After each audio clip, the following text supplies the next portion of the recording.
ঘরে পান্তা ভাত খাওয়ার পয়সা নেই, সে আবার বিরিয়ানি দিলে খাবো, ফ্রাইড রাইস দিলে খাবো না, এই সব চয়েসের কথা বলছে। কার কথা বলছি বুঝতে পেরেছো তো? হ্যাঁ, ঠিক বুঝেছো, পাকিস্তানের কথাই বলছি। সেই পাকিস্তানি বা বলা চলে পাকিস্তান সরকার তারা টুইট করে জানিয়েছে যে তারা টি-20 বিশ্বকাপ ঠিকই খেলবে, কিন্তু ভারতের বিরুদ্ধে খেলবে না। সেই শুনে আইসিসি নিজের স্টেটমেন্ট দিয়েছে।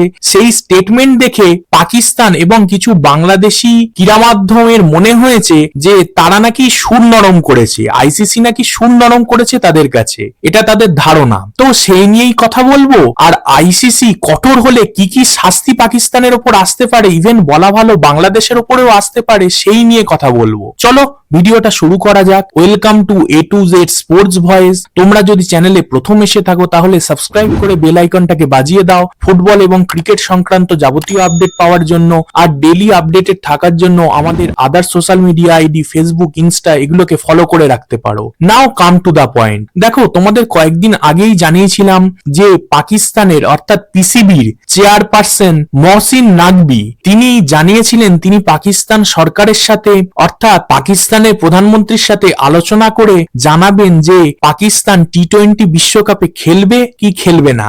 অবশ্যই তারা ভারতের মাটিতে খেলতে আসতে তাদের হতো না, তারা যা খেলা তারা শ্রীলঙ্কাতেই খেলবে, সেটা আগে থেকে স্থির ছিল। কিন্তু কি না বাংলাদেশকে তাদের সাপোর্ট করতে হবে। যদিও বাংলাদেশ যে ইস্যুটি এই বিষয়ে দেখিয়েছে যে মুস্তাফিজুর রহমান তাকে আইপিএল থেকে বাদ দেওয়ার ফলে তারা টি-20 বিশ্বকাপ খেলছে না, সেই যুক্তিটাই কোনোভাবে খাটে না। তার মূল কারণ হচ্ছে তার আগে যে ঘটনাগুলো তারা ঘটিয়েছে বা তাদের দেশের মধ্যে চলছে সেগুলো কোনো সুস্থ বুদ্ধিসম্পন্ন মানুষের রুচির পরিচয় নয়। সো সেই হিসেবে বা তার রিপারকেশন হিসেবে যদি মুস্তাফিজুর বাদ পড়ে সেটা কোনো ব্যাড ডিসিশন ছিল না। হ্যাঁ, ডিসিশনটা হয়তো আগে নেওয়া যেত, এটা হতে পারে, কিন্তু ডিসিশনটা কখনোই ভুল ছিল না। এবং বলে না চোরের সাক্ষী মাতাল, সেই হিসেবে পাকিস্তানও শুরু করলো যে বাংলাদেশ যেহেতু বাদ দিয়েছে আমরাও তাদের সমর্থন দেব, অর্থাৎ আমরাও টি-20 বিশ্বকাপ খেলবো না। কিন্তু ওই যে ক্ষমতা নেই বা স্পাইনাল কর্ড বলে কিছু নেই, তারা সেটা বলেও করতে পারলো না। তারা এখন জানাচ্ছে যে তারা টি-20 বিশ্বকাপ খেললেও ভারতের বিরুদ্ধে খেলবে না।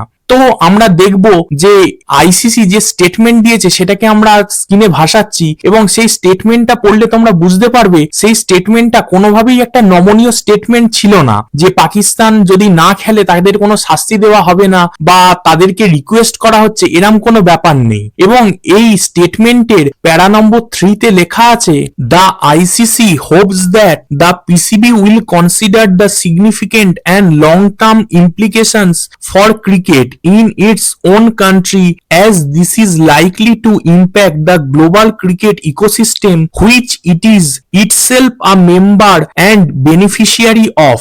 এর মানে বোঝায় যে পুরো ক্রিকেট স্ট্রাকচার বা পুরো বিশ্বের ওয়ার্ল্ড ক্রিকেটের কথা মাথায় রেখে তাদের এই সিদ্ধান্ত থেকে সরে আসা উচিত এবং তাদের উচিত তাদের ডিসিশনটাকে রিকনসিডার করা, মানে পুনরায় ভেবে দেখা। কারণ ওয়ার্ল্ড ক্রিকেটে এর প্রভাব পড়বে সেটা ঠিক নেই, কিন্তু এর সামগ্রিক প্রভাব পাকিস্তান ক্রিকেটে কিন্তু পড়তে পারে। আমরা জানি যে এই পিসিবি কে কত টাকা আইসিসি প্রতি বছর ক্রিকেটের উন্নয়নের জন্য দেয়। অ্যাকচুয়ালি পাকিস্তান দুজনের থেকে টাকা পায়। ফার্স্ট অফ অল একটা হচ্ছে আমেরিকা, তাদের থেকে সোশ্যাল ডেভেলপমেন্টের জন্য টাকা পায় আর সেটাকে অন্য কাজে লাগায়। আর বললাম না কি কাজে, কারণ তোমরা সবাই জানো কম বেশি। আর দ্বিতীয় হচ্ছে আইসিসির থেকে, সেটাও কিন্তু ক্রিকেটের উন্নয়নের জন্য, সেটা সামগ্রিকভাবে ক্রিকেটের ক্রীড়া উন্নয়নের জন্য, সেই ক্রীড়ার জন্য যেটা কোনো ধর্মের ভেদভাব করে না, সেই ক্রীড়ার জন্য যেটা কোনো সাদা কালো বোঝে না, সেই ক্রীড়ার জন্য যার কাছে সবকিছু এক, সব মানুষ এক, সেই ক্রীড়ার জন্য কিন্তু আইসিসি এই পয়সাটা দেয়। কিন্তু সেটা যদি না পায় পাকিস্তানের ক্রিকেট তো ধ্বংস হবেই, সম্পূর্ণ পাকিস্তানের অর্থনীতি ভেঙে পড়বে। এবার যদি আসি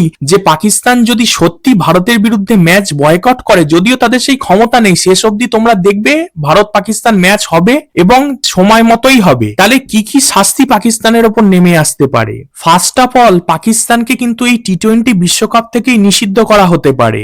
সেকেন্ডলি টুর্নামেন্ট থেকে প্রাপ্ত সমস্ত রাজস্ব বা রেভিনিউ আটকে দেওয়া হতে পারে। থার্ডলি, ভারত পাকিস্তান ম্যাচ যদি না হয় তাহলে পিসিবি কে টি-20 ওয়ার্ল্ড কাপ স্পন্সর করছে বা ব্রডকাস্টিং পার্টনার সেই জিও হটস্টার, তাকে কিন্তু ক্ষতিপূরণ বাবদ বিরাট টাকা দিতে হবে। সেটাও কিন্তু একটা ব্যাপার, পিসিবি বা পাকিস্তানের কাছে সেই টাকা দেওয়ার ক্ষমতা আছে তো। ফোর্থলি, ভবিষ্যতের কিন্তু যে কোনো দ্বিপাক্ষিক সিরিজ আর পাকিস্তানের মাটিতে তো দূরের কথা, পাকিস্তানের সঙ্গেই কিন্তু হয়তো আয়োজন করা না হতে পারে। এবং ভারতের মতো বড় দেশ যারা সবসময় মানুষের পাশে থাকে, সবসময় মানুষের জন্য ভাবে, ভারতের মতন একটা দেশকে কোনোভাবে যদি ছোট করা হয়, সেটা বিশ্ব মানচিত্রে কোনো দেশই সেটা কিন্তু ভালোভাবে মেনে নেবে না এবং তাদের সাথে দ্বিপাক্ষিক সিরিজও খেলবে না, অর্থাৎ পাকিস্তান একগড়ে হয়ে যাবে।